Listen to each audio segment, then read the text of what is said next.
أنا من محافظة البصرة، جيت هنا للسليمانية. السليمانية ما شاء الله روعة، أسواقها حلوة، جيدة جدا، الأسعار مناسبة.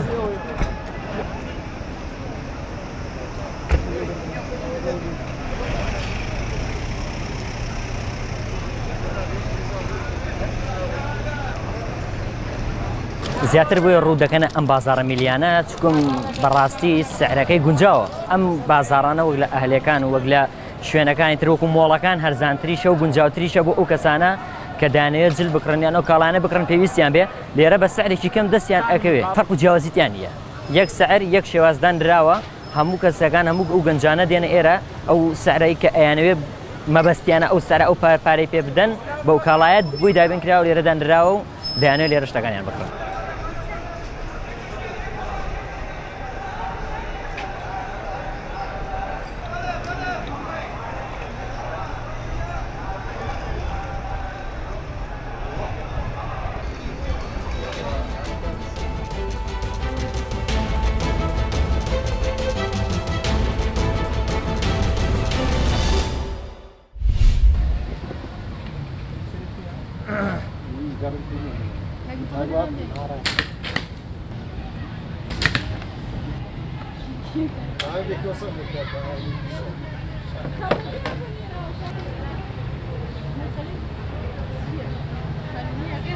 هەمان شکلی خانەوادگیمان داناوە بۆی کە تیرەندازی باکەمان بە خەڵک بناسێنین و خەڵکی بۆکانش بزانن کە بۆکان تیرەندازی باکەمانی هەیە.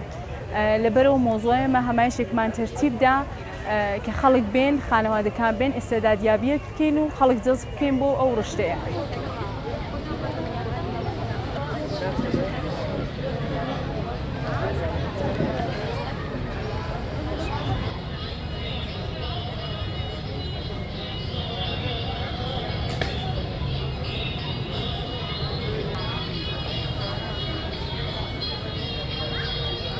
و ئەو ڕۆژ هەمایشێکی تیرەندازیمان بەرگزار کردەوە بۆەوەی کە تیرەندازی شارستانی بۆکان بەتەواوی خەڵکی ڕابگەێنین بە لەگەڵ تیرەندازی ئاشنایان بکەین.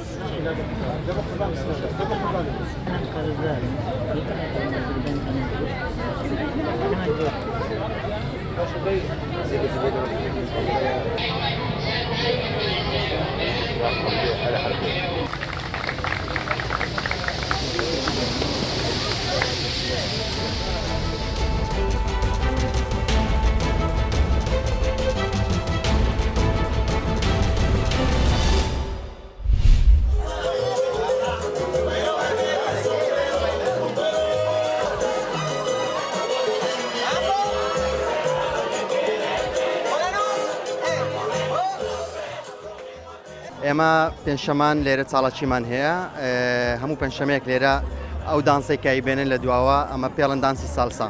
ئێمەش وەکو کورد کە لەو شارە دانیشیان لە وڵاتی ئەوروپاین لە ستۆکۆڵمین بێبەشنین لەو بەشەیە کوردێکی زۆری تایە کە دانسەکە و لە ئاستێکی بەرزیش دانسەکەین کە تایەتی مامۆستایە، تایەتی چاڵاکیەکە وەکو عەرز و وەکو مسابقات لە شوێنی جیاواز بەشداریەکات. هیوادارم کەم ڕۆژێک لە ڕۆژان بێت لە کوردستانیش ئەو شتە ببێنین.